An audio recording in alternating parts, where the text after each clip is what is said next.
How to stop Skype from starting automatically in Windows 11. Method 1. Using Task Manager. First, right-click on the taskbar and select Task Manager.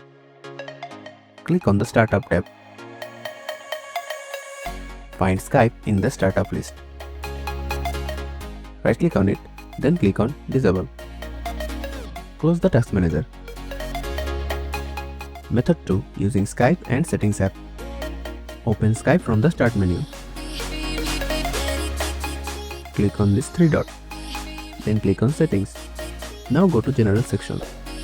Under the Startup option, toggle off Launch Skype in the background. Now on the Automatically Start Skype option, click on Settings button. The Settings app will pop up. Now look for the Skype app.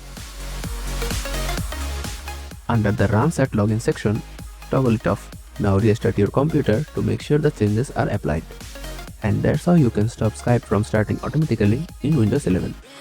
Thanks for watching.